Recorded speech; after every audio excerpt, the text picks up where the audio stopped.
daripada Umar bin Khattab radhiyallahu an. Beliau mendengar daripada Nabi SAW bersabda, setiap amalan itu dengan niat, dan setiap seseorang itu apa yang diniatkan.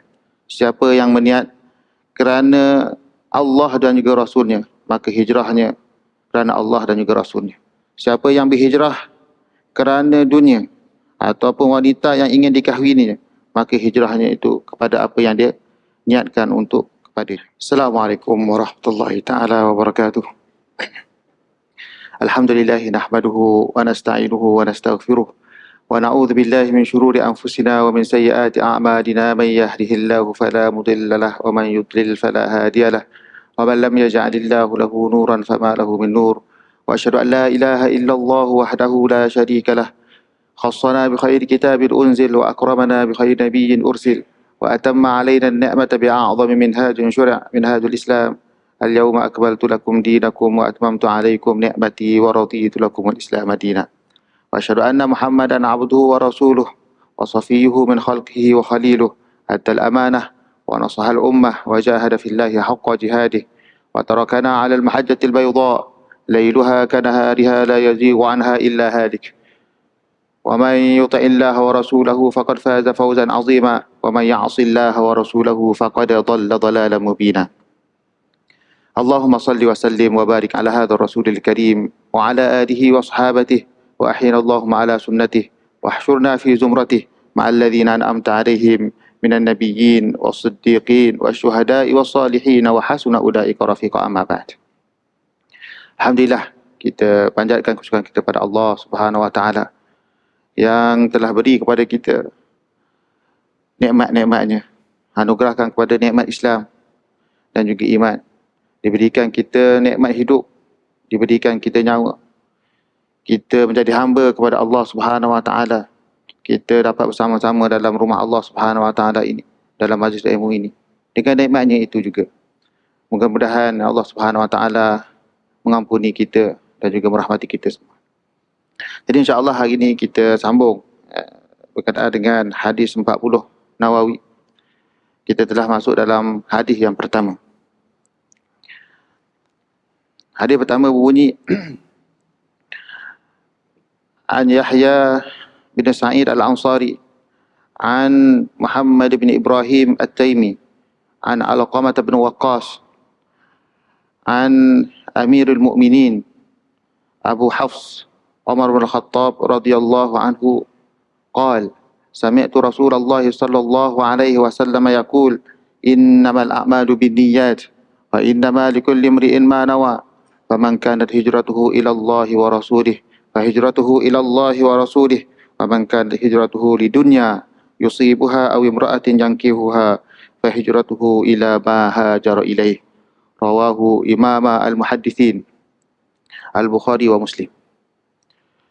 Hadis ini bermaksud daripada Umar bin Khattab radhiyallahu an. Beliau mendengar daripada Nabi SAW bersabda, setiap amalan itu dengan niat, dan setiap seseorang itu apa yang diniatkan. Siapa yang berniat kerana Allah dan juga Rasulnya, maka hijrahnya kerana Allah dan juga Rasulnya. Siapa yang berhijrah kerana dunia ataupun wanita yang ingin dikahwininya, maka hijrahnya itu kepada apa yang dia niatkan untuk kepadanya. Jadi hadis ini diriwayatkan oleh dua imam para hadis, ahli hadis, Abu Abdullah Muhammad bin Ismail dan juga Muslim bin Al-Hajjaj Al-Qushairi An-Naisaburi. Jadi kita dah sebut tentang perawi hadis. Perawi hadis itu Umar bin Khattab radhiyallahu anhu. Kita dah sebut tentang dua imam ahli hadis, Imam Bukhari dan juga Muslim. InsyaAllah hari ini kita masuk berkenaan dengan hadis itu sendiri. Sebelum kita sebut tentang hadis ni, berkenaan makna hadis ini, hadis ini dari sudut status hadis, status, kita panggil status hadis. Biasa kita memerlukan kepada apakah hadis ini sahih ke, hadis ini hasan ke, hadis ini dhaif. Jadi satu hadis ini dipanggil istilah-istilah yang telah disebutkan oleh para ulama, hadisun sahih, marfu' dan juga gharib. Ada tiga perkara di situ. Pertama, hadis ini sahih. Kerana hadis ini diriwayatkan oleh dua imam yang paling besar, iaitu Imam Abu Abdullah Muhammad bin Ismail Al-Bukhari dan kedua Muslim bin Hajjaj. Kedua-dua perawi ini mempunyai kitab nama Sahih Bukhari dan juga Sahih Muslim, adalah kitab yang paling sahih di atas muka bumi selepas Al-Quran.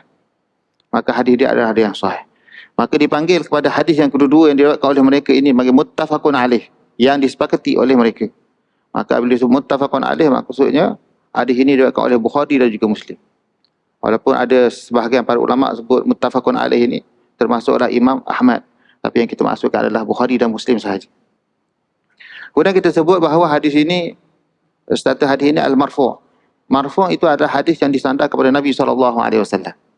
Hadis yang disandar kepada tabi'in, kepada sahabat radhiyallahu anhu, maka hadis yang disandar kepada sahabat dipanggil sebagai hadisu au mauquf, hadithul mauquf, al-hadith al-mauquf. Hadis yang disandar kepada sahabat radhiyallahu anhu. Hadis ini diriwayatkan oleh sahabat, dicakap oleh sahabat, diperlakukan oleh sahabat. Kemudian hadis yang disandar kepada tabi'in dipanggil sebagai hadis al-maqtu'. Maka apa sahaja yang disandar kepada tabi'in, maka hadis itu maqtu'. Hadis yang disandar kepada Nabi dipanggil al-marfu'. Maka hadis ini disandar kepada Nabi kerana Nabi SAW bersabda dengan hadis ini. Kemudian kita sebut hadis ini hadisun gharib. Istilah-istilah hadis ini kena tahulah, sebut sedikit. Hadisun gharib. Gharib ni adalah hadis yang diriwayatkan oleh seorang. Hadis dari sudut bilangan perawi itu ada empat bentuk. Empat bentuk lah. Empat bentuk perawi itu, bilangan perawi tersebut. Kata Ibn Hajar Al-Asqalani rahimahullah dalam kitab beliau Nukhbatul Fikr tentang mustalah ahli al-hathar, tentang ilmu mustalah hadis, tentang istilah-istilah hadis ini.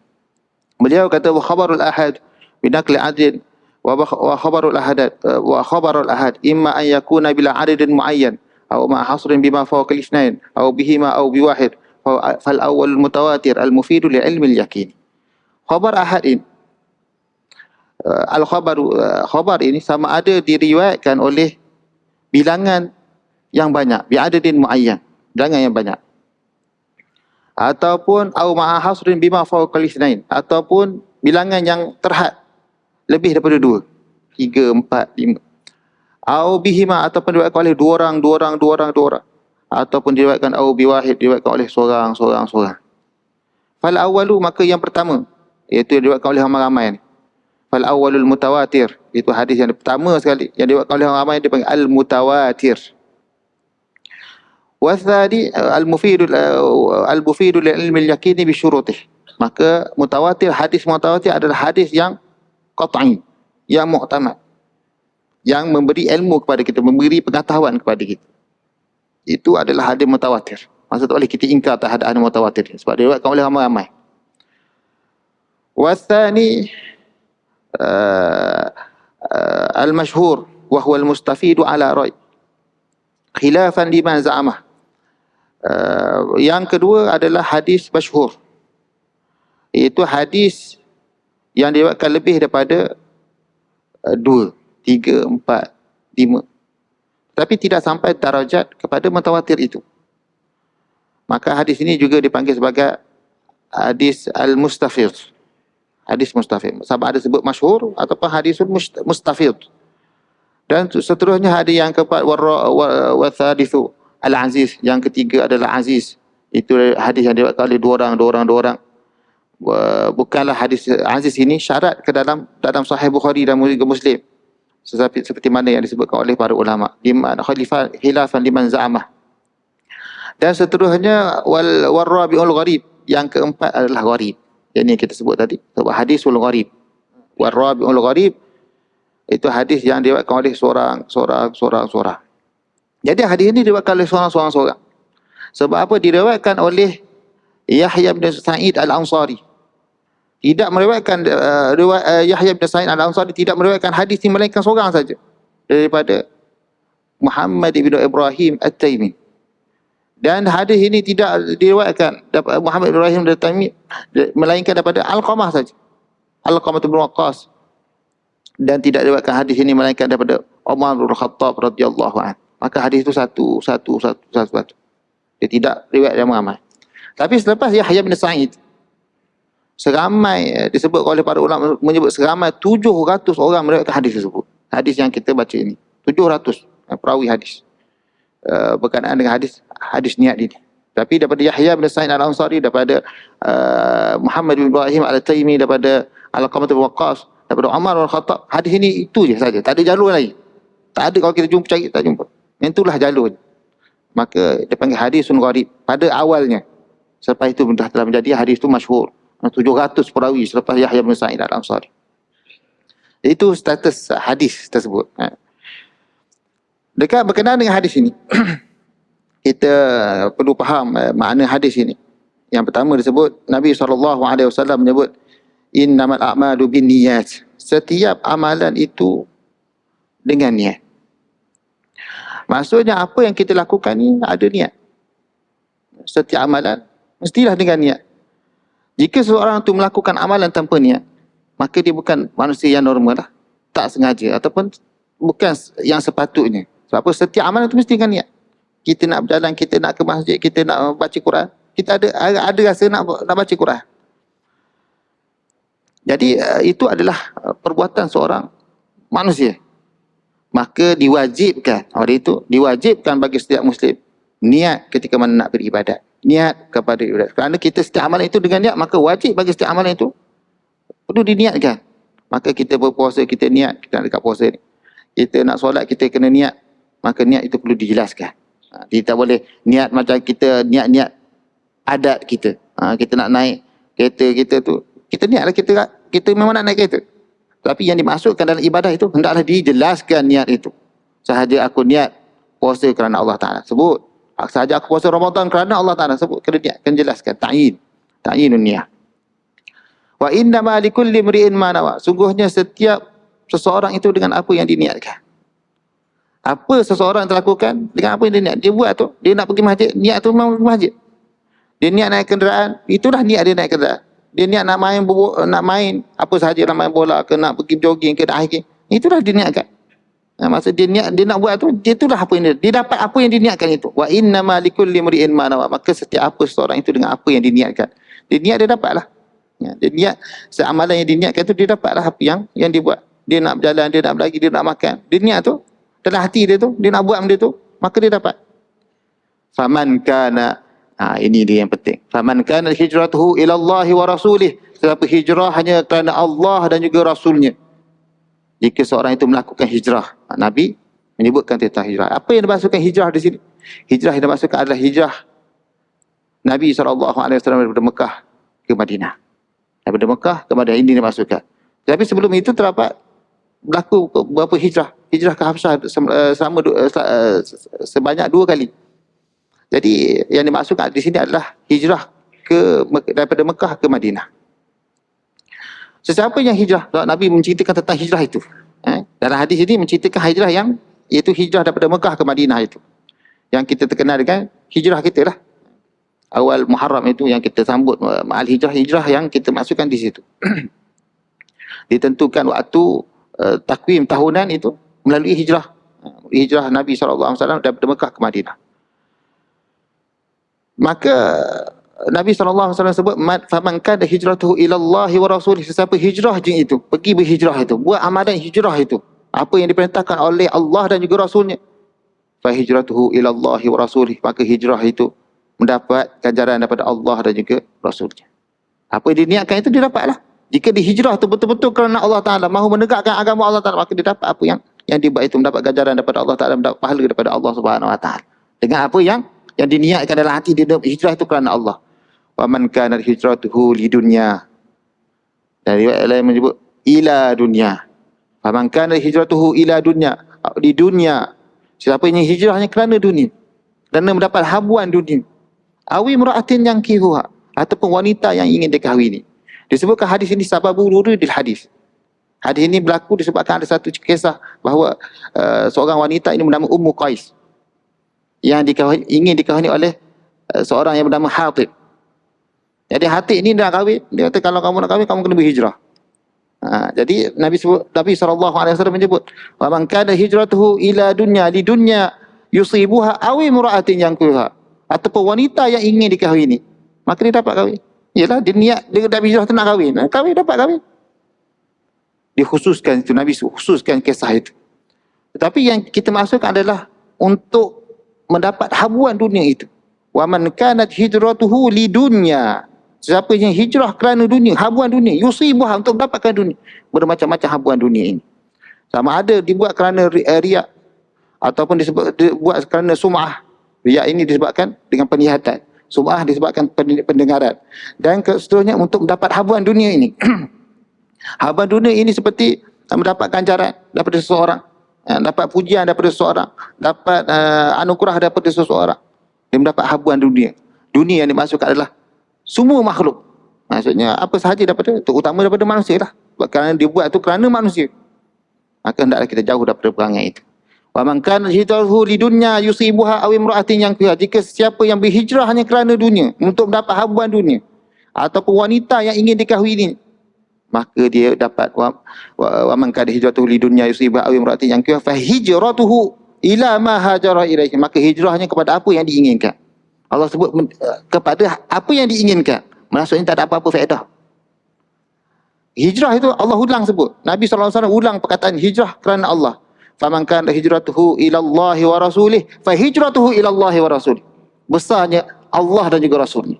Tapi apabila disebut kepada dunia, maka Nabi SAW sebut fa hijratuhu ila ma hajara ilaih. Maka hijrahnya kerana apa yang dia nak tu. Macam tak ada apa, sia-sia saja. Dunia itu tidak ada apa, dinilai dunia itu sedikit saja. Sehingga Nabi SAW menyebut dalam beberapa hadis menyebut bahawa dunia itu dinilai oleh Allah Subhanahu Wa Taala hanya seperti mana kamu menyelupkan jari kamu ini ke dalam lautan. Jari ini, jari ini letak dalam lautan dan kamu keluar. Apa yang dapat pada jari? Tidak dapat apa-apa. Itulah nilai dunia. Dunia hanya sedikit berbanding dengan akhirat yang Allah Taala akan beri pada kita. Berbanding dengan akhirat, tersikit. Maka jangan kejar dunia. Dunia sih tak ada apa. Sungguhnya kalaulah dunia itu ada manfaat kepada orang-orang yang beriman itu, nescaya Allah tidak akan memberikan walau seteguk air kepada orang-orang yang tidak beriman kepada Allah Ta'ala. Kerana dunia itu tidak ada apa-apa. Jadi hendaklah kita niat kerana Allah Subhanahu Wa Ta'ala. Ini hadis ini sangat besar. Sehingga para ulama menyebut bahawa hadis ini merupakan 1/3 daripada agama Allah Subhanahu Wa Ta'ala ini. Seperti mana Imam Nawawi mensyaratkan, meletakkan hadis 40 ini berkenaan dengan hadis-hadis yang berkenaan dengan agama Allah Subhanahu Wa Taala. Yang prinsip-prinsip Islam itulah dia. Maka hadis ini merupakan salah satu dari prinsip-prinsip agama Allah Subhanahu Wa Taala. Prinsip agama Islam. Maka para ulama meletakkan kaedah al-a'malu binniyat. Kaedah dalam Islam ada 5. Yang paling besar. Kaedah dalam Islam 5. Pertama sekali, al-umur bimaqasidah. Setiap amalan itu, setiap perkara itu dengan tujuan-tujuan, dengan niat-niat. Maka setiap orang tu kena niat. Dan agama itu dengan niat. Maka para ulama mengatakan 1/3 Islam itu adalah niat. Maka disebut juga Imam Syafi'i menyebut bahawa hadis ini merupakan 1/3 agama. Imam Syafi'i mengatakan hadis ini merupakan 1/3. Maksudnya menceritakan agama, inilah hadis inilah menceritakan 1/3 agama, inilah hadis yang akan disebut. Tentang solat, tentang puasa, tentang zakat, semua itu berkenaan dengan niat. Dia mesti menceritakan tentang niat. Maka begitu besar hadis ini. Sehingga kan apabila kita menceritakan tentang niat kita, tentang ikhlas, maka hadis ini disebut, diperbincangkan. Maka hadis ini dia terdapat hadis yang lain seperti hadis min husni islamil mar'i tarkuhu ma la ya'nih. Hadis yang kedua, salah satu daripada prinsip, dan hadis ini akan dibincangkan insya-Allah pada masa akan datang. Kemudian hadis al-halalu bayyin wal haramu bayyin. Halal itu jelas. Min husni islamil mar'i tarkuhu ma la ya'nih, maksudnya sebaik seorang muslim itu meninggalkan apa yang tidak bermanfaat pada dia. Dan hadis yang kedua yang merupakan prinsip agama itu al-halalu bayyin wal haramu bayyin. Halal itu jelas, haram itu jelas. Maka salah satu daripada agama Islam kena faham apa itu halal, apa itu haram. Jadi itulah apa yang penting di dalam hadis ini. Seterusnya kita perlu tahu bahawa hadis ini merupakan satu perkara yang penting, itu berkenaan dengan ikhlas itu sendiri. Ikhlas ini, hadis ini dia bergantian dengan satu hadis yang lain. Dalam hadis ini kita akan jumpa insya-Allah hadis 40 ni. Tentang hadis yang satu lagi, dia bergantian 2 hadis. Hadis ini bergantian dengan satu lagi hadis. Hadis yang dimasukkan adalah daripada Aisyah radhiyallahu anha, Nabi sallallahu alaihi wasallam yaqul Man ahdatha fi amrina hadha ma laysa minhu fahuwa rad. Rawahu Bukhari wa Muslim, muttafaqun alaih. Wa fi riwayah Muslim, man amila amalan laysa alaihi amruna fahuwa rad. Sesiapa yang melakukan satu amal, siapa yang membuat satu amalan, membuat satu perkara yang baru, man ahdatha fi amrina, dalam urusan kami, maka amalan itu tertolak. Siapa yang melakukan satu amalan yang bukan daripada kami, maka amalan itu tertolak. Hadis yang kedua. Jadi dia berganding. Ini berkenaan dengan amalan yang pertama ni, hadis niat ini berkenaan dengan niat hati kita. Maka agama Islam ini bersayap. Itu tentang niat dan tentang amalan. Dia mesti sekali. Dia tak boleh terbang tanpa sayap. Dia kena dua-dua. Dia tak boleh satu sayap saja, maka kedua-duanya. Maka ditanya oleh Fudail bin Iyad rahimahullah. Fudail bin Iyad seorang ahli zuhud yang terkenal. Beliau ditanya tentang firman Allah Subhanahu wa taala, "Allazi khalaqal mauta wal hayata liyabluwakum ayyukum ahsanu amala." Dialah yang menciptakan yang mati dan hidup. Untuk apa? Liyabluwakum, untuk menguji kamu di antara kamu, siapakah yang terbaik amalannya. Ahsanul amala. Liyabluwakum ayyukum, di antara kamu, siapakah yang terbaik? Ayyukum ahsanu amala, yang terbaik amalan. Maka ditanya kepada Fudail bin Iyad tentang ayat ni, apakah dimaksudkan amalan yang terbaik itu? Sebab Allah SWT mengajar kita untuk kita buat yang terbaik. Bukan baik saja, terbaik. Ahsanu amal, yang terbaik. Bukan baik, terbaik. Dia Allah uji kita supaya kita buat yang terbaik. Bukan yang baik-baik saja, yang terbaik. Ahsanu amal. Maka ditanya kepada Fudail bin Iyad, apakah yang dimaksudkan ahsanul amal? Apakah amal yang terbaik ini? Maka dia berkata, akhlasuhu wa aswabuh. Maka dia kata yang seikhlas-ikhlas dan yang setepat-tepatnya.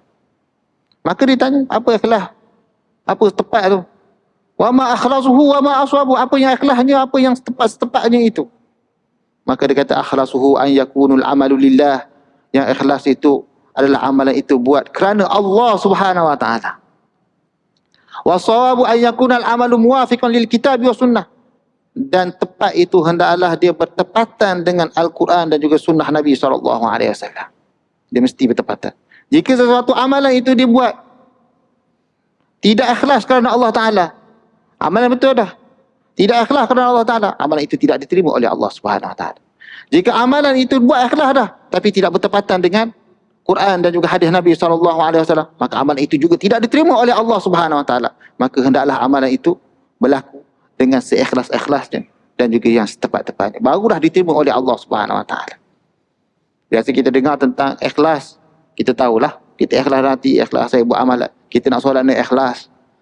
Tapi bagaimana pula amalan yang tidak bertepatan dengan syariat, yang tidak bertepatan dengan Quran dan juga hadis Nabi SAW? Ikhlas ni saya dia ikhlas ni ustaz, tapi tidak bertepatan. Macam mana tu? Yang mencuri, kata saya ni ikhlas ustaz nak derma tabung orang masjid, dia curi duit. Dia ambil duit orang berjudi. Saya nak berjudi ni, saya nak tolong keluarga saya. Tak boleh. Sebab perkara itu dibatalkan oleh syarak. Mencuri, berjudi dan sebagainya itu perkara yang dilarang oleh syarak. Syarak menafikan. Maka tidak boleh mengatakan amalan itu baik untuk dia. Saya ikhlas. Ikhlas saja tidak memadai. Ikhlas sahaja tidak memadai. Dia hendaklah bertepatan dengan syariat. Amalan kita hendak bertepatan dengan syariat, bertepatan dengan Quran dan juga hadis Nabi SAW. Jika tidak ada dalam Quran, tidak ada dalam hadis Nabi SAW, maka hendaklah kita tinggalkan. Sebab tidak bertepatan dengan syariat.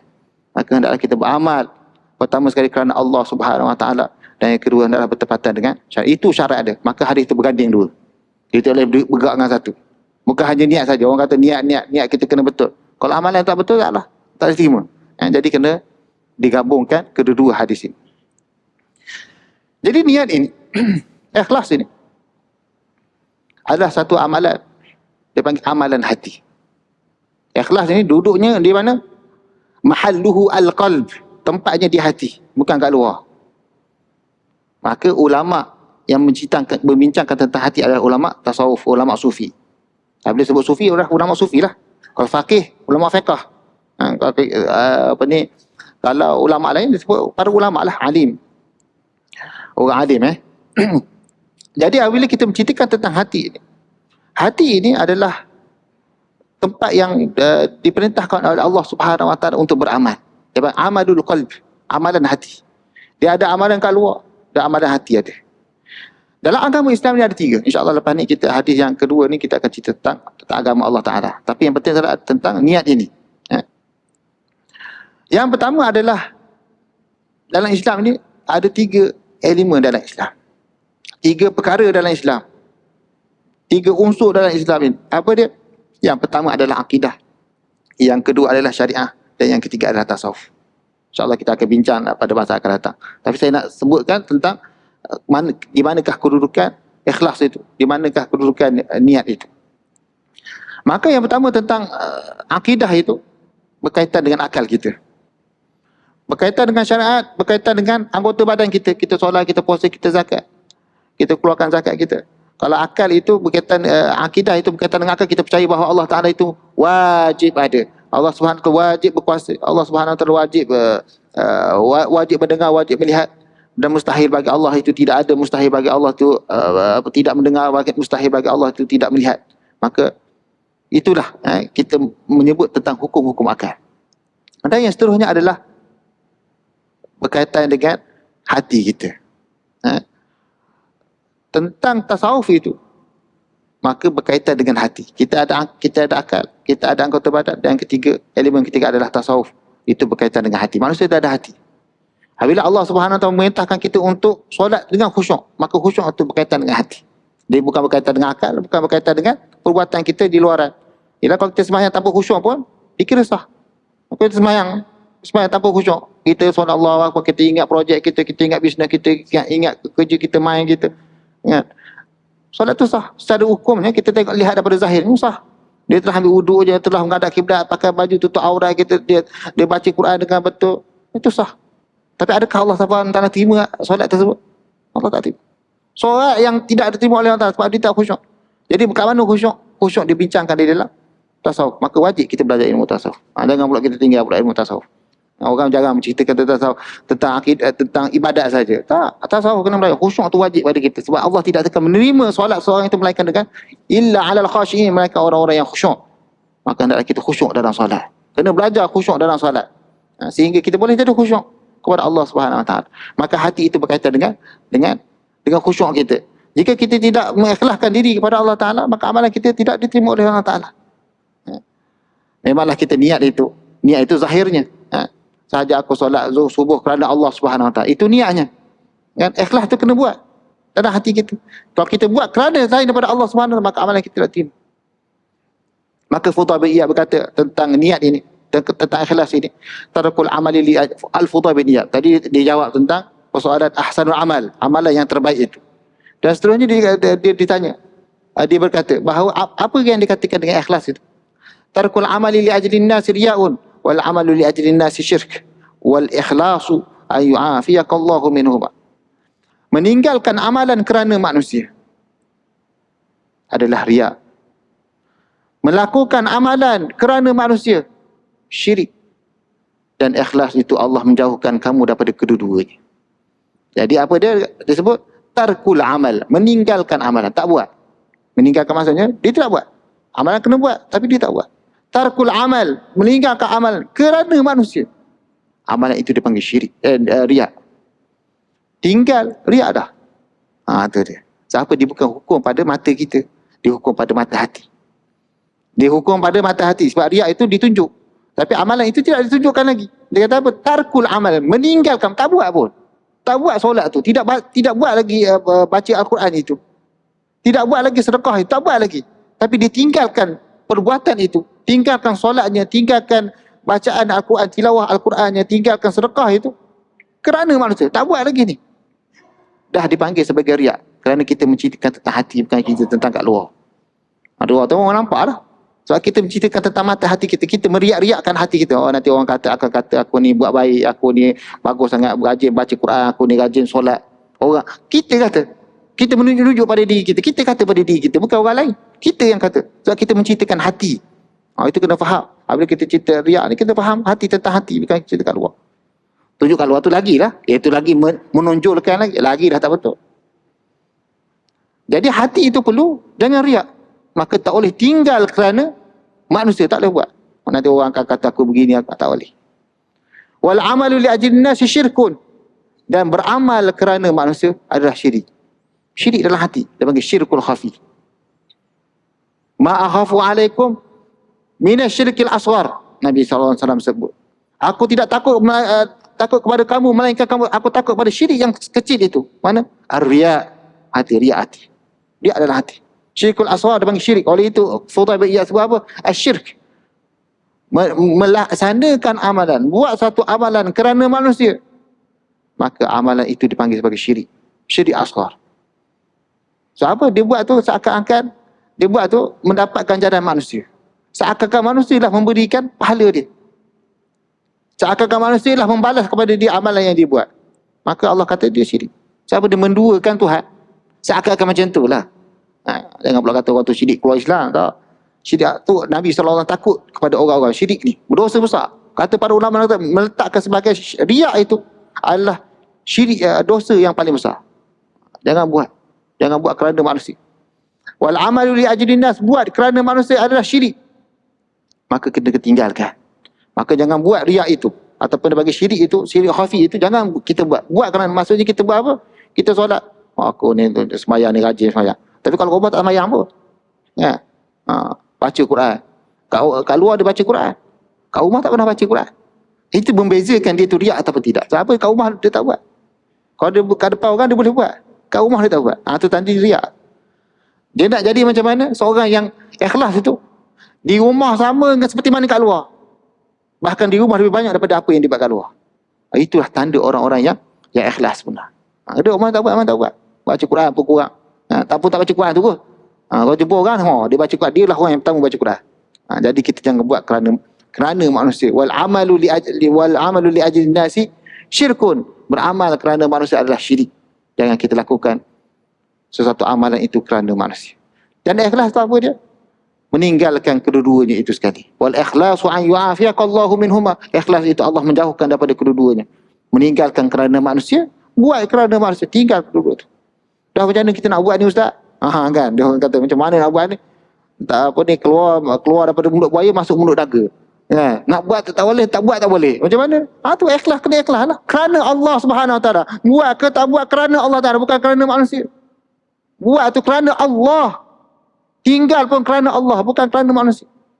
Jangan pula kata, sebab kita ni hati kita. Oleh itu kena betul hati kita. Hati kita kena bersih. Kerana Allah Subhanahu Wa Taala, kena betulkan ikhlas. Niat kita tu kena betul. Ikhlas dalam hati. Maka kita kata, bila kita nak baca Quran, kita tahu. Yang pentingnya adalah kita mengetahui amalan itu adalah amalan yang diterima oleh Allah Ta'ala. Yang itu pertama sekali. Cara kita lihat amalan itu diterima oleh Allah Ta'ala. Allah suruh kita buat tersebut. Contoh seperti apa? Sembahyang tahiyatul masjid. Baca Al-Quran. Allah Subhanahu Wa Taala perintah kepada kita baca Quran. Warattilil Quran, dan bacalah Al-Quran dengan penuh tertib. Walaqad yassarnal Qur'ana lidzikri fahal min muddakir. Sungguhnya kami mudahkan Al-Quran untuk diingatkan. Siapakah yang mahu ingatkan dengan Al-Quran? Maka Allah Subhanahu Wa Taala perintah kepada kita untuk baca Al-Quran. Maka kita tahu itu perintah Allah Subhanahu Wa Taala. Dan Rasulnya perintah kepada kita baca Al-Quran. Maka kita baca Quran. Kita baca Quran kerana perintah itu. Kita tahu itu perintah kita buat. Sembahyang tahiyatul masjid kita buat. Itu perintah Nabi. Nabi SAW suruh kita ni berselawat. Kita berselawat. So, itu perintah. Kita tahu itu yang perlu dibuat. Maka kita buat. Jangan kita tinggalkan. Sunat ke wajib kena buat lah. Tak buat, dosa. Yang sunat-sunat ni. Maka kita buat. Kita buat. Bila kita nak tinggalkan itu, biasa begitulah. Kita kata nak sembahyang ni, nak baca Quran. Nanti orang kata aku ni baca Quran ni, orang kata ni aku ni bagus sangat baca Quran. Dia teringat gitu. Jangan keluarkan dalam hati kita bisikan-bisikan itu. Kita minta jauh kepada Allah Subhanahu. Minta jauh. Kita nak betulkan hati kita, kita minta Allah Subhanahu Wa Taala. Kita berusaha, kita minta. Kita tak ada kudrat. Kita ni manusia. Kita, ya Allah jauhkan aku daripada riak ini. Ya Allah jauhkan daripada syirik khafi ini. Minta kepada Allah Subhanahu. Kita minta, ya Allah jauhkan. Maka kita bersandar kita kepada Allah Subhanahu Wa Taala. Kita berlindung dengan Allah Subhanahu Wa Taala. Ya Allah jauhkanlah aku perkara ini. Kita minta. Yalah kita nak buat ni amalan ni. Yalah syaitan ni datang, iblis datang kepada kita. Dia kata buat ni, angkat sikit suara, sedap suara tu. Biar orang dengar. Dia mula dah. Hati kita kata, okey sedap betul suara saya ni. Orang pun dah dengar saya ni, kan. Betul baca Al-Quran, baca jawab berjawab. Kata Allahu Akbar kan. Allahu Akbar kan.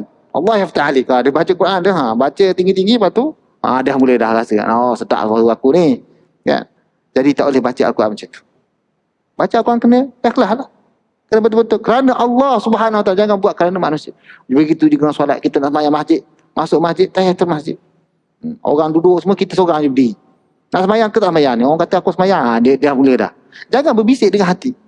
Kita tahu itu perintah Allah Taala, masuk masjid, tahiyatul masjid, solat sebenarnya baca. Masuk sembahyang, jangan tak sembahyang, jangan kita terwas-was dengan syaitan ini. Maka apabila kita diwaswaskan oleh syaitan, kita betulkan niat. Sebab syaitan tak boleh kacau orang yang ikhlas. Maka kita minta kepada Allah Subhanahu Wa Taala. Minta kepada Allah Taala, a'udzubillahi minasyaitanir rajim. A'udzubillahi minasyaitan. Aku berlindung. Kita bersandar diri kepada Allah Taala. Kita bersandar diri kepada Allah Taala. Allah Taala yang bantu kita ni. A'udzubillahi minasyaitanir rajim. Aku berlindung dengan Engkau ya Allah daripada syaitan yang direjam. Daripada syaitan yang direjam. Minta berlindung kepada Allah Taala. Fa idza qara'tal Quran fasta'idz billahi minasyaitanir rajim. Allah perintah kepada kita. Nak baca Al-Quran, bukan baca benda lain dah. Bukan kita main ke apa, tak ada. Baca Al-Quran, buat ibadah ni baca Al-Quran. Allah Subhanahu Wa Taala berfirman, fa idza qara'tal Quran, jika kamu nak baca Al-Quran, fasta'idz, mintalah perlindungan dengan Allah Taala. Baca Al-Quran kita minta perlindungan. Biasa kita baca Al-Quran untuk apa? Jauh daripada syaitan. Ya. Allah Taala kata baca a'udzubillah, isti'adzah itu supaya kita jauh daripada syaitan untuk baca Quran. Fa idza qara'tal Quran fasta'idz billahi minasyaitanir rajim. Apabila kamu nak baca Al-Quran dan kamu mohon kepada Allah Ta'ala, minta perlindungan kepada Allah Ta'ala, kita berlindung bawah naungan Allah Subhanahu, kita berlindung. Hati kita tak kuat hati kita. Kita minta kepada Allah Ta'ala, fasta'idz. Maka hendaklah kamu minta perlindungan itu billah kepada Allah Subhanahu daripada minasyaitanir rajim, daripada syaitan yang direjam. Itu asas kepada kita sebut a'udzubillahi minasyaitan. Dan Quran tak ada ayat tu lah. Menceritakan apa yang kita lafaz kita a'udzubillahi minasyaitan daripada ayat inilah. Allah Subhanahu Wa Taala perintah pada ayat ni lah yang kita guna. Semua kita sebut fasta'idz, kita sebut a'udzubillah. Sebab Allah perintah pada kita, kita sebut a'udzubillah. A'udzubillahi minasyaitanir. Maka kita kata, ya Allah, lindunglah aku daripada syaitan yang direjam. Ya Allah, lindunglah aku. Sebut dah nanti. Kalau kita tak faham sebut. Kita bahasa Melayu tak. Ni cakap Arab, a'udzubillah, tak faham mana. Tak ingat sekali dengan makna dia tu. Ya Allah, lindunglah aku daripada syaitan. Dia berbisik-bisik dalam hati kita. Allah bantulah kita. Sebab kita minta pada Allah Ta'ala. Kita mengharapkan Allah Subhanahu Wa Taala. Maka hati kita kena betulkan. Jadi kita nak beramal tu, ya Allah bantulah aku. Nak bersedekah ni. Oh kata, oh, banyak pula aku buat bersedekah hari ni. Ya, 50,000. Oh banyak sangat ni kan. Dia kata orang ni 6 juta. Tak. Kita kena bantu. Kalau kita ada duit, kita kena bantu. Allah Subhanahu Wa Taala memerintahkan kita membantu orang lain. Bersedekah tu Allah Ta'ala perintah kepada kita.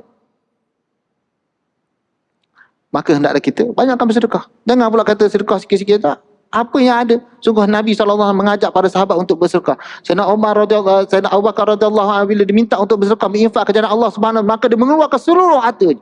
Seluruh harta, tak kisah dengan harta. Begitulah juga dengan para sahabat yang lain. Sayyidina Umar mengeluarkan separuh daripada hartanya. Sayyidina Osman tak boleh cakap apa.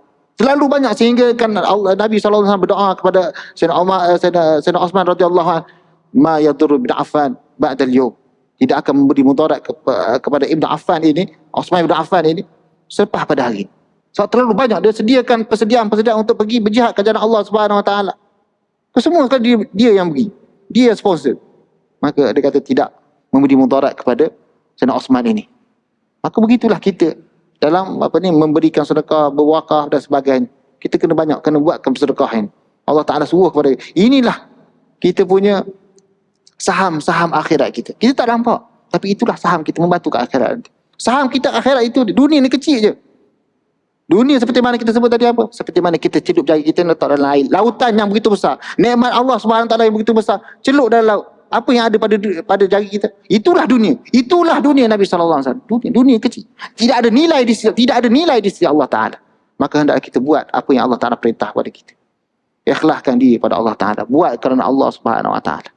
Jadi amalan kita kerana Allah Ta'ala. Semua tu kita kena betulkan hati kita. Jangan kita hati kita main-main tak cukup dah, kita semayang betul dah, cukup dah sah syarat. Tak, kena niat tu kena betul. Ikhlas itu kena betul. Supaya kita jangan tergolong daripada golongan-golongan orang yang tidak diterima oleh Allah Subhanahu Wa Ta'ala. Solat dah tapi tak diterima oleh Allah Ta'ala. Adakah kita buat kerana untuk hanya semata-mata kita nak buat sahaja macam tu? Tak, kita nak dapatkan perhargaan daripada Allah Ta'ala. Dapat redha Allah Subhanahu Wa Ta'ala. Dapat ganjaran Allah Subhanahu Wa Taala daripada syurga Allah Subhanahu Wa Taala dan segala nikmat yang diberikan di akhirat nanti. Begitulah niat kita kerana Allah Subhanahu Wa Taala. Kita mengharapkan segala-galanya itu. Jadi itulah insya-Allah kita akan sambung pada masa ada tentang niat. Penting juga niat ni. Kita nak puasa ni kena niat. Niat kena niat waktu malam. Jangan niat pula waktu siang. Tak sah puasa kita. Kan? Jadi kita kena niat betul-betul. Niat yang dimaksudkan adalah, saya ringkaskan sebab kita mengerti dah. Niat yang kita maksud sebab puasa ni, takut orang tak faham. Yang kita maksudkan niat adalah, kita pertama sekali, ta'yinun niyah. Jelas, nyatakan niat. Jelas, aku nak puasa esok. Kena jelas. Dia tak boleh, memanglah nak puasa kan. Kita nak makan, kita rasa memang nak makan. Tapi itu bukan menjelaskan niat. Kita kena jelas. Ta'yinun ni maksud kita, aku nak puasa esok. Jelaskan. Oleh itu, para ulama mengatakan apa? Perlu dilafazkan niat supaya kita dapat membantu untuk liyusa'idul qalb. Liyusa'idul lisan alal qalb, kata Imam Nawawi.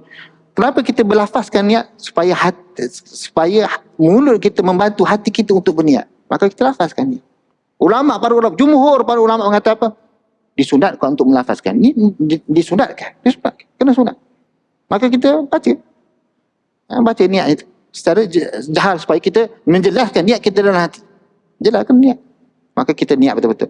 Hendaklah niat itu pada waktu malam sebelum azan. Sebelum azan. Jangan pula lepas azan tu tak sah. Kan? Tapi para ulama di Malaysia ni menggalakkan.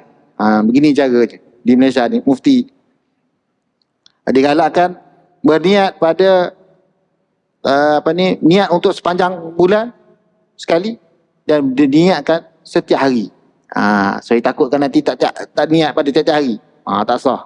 Jadi dia buat macam tu. Sepatutnya dalam mazhab Syafi'i mengatakan apa? Niat setiap hari. Siapa setiap hari itu niatnya, maka perlu kita niatkan setiap hari. Tapi para ulama mengatakan, ada sebagian ulama mazhab Maliki dibenarkan untuk berniat untuk sepanjang tahun, sepanjang bulan dengan sekali niat, maka kita boleh niat macam tu. Tak apalah.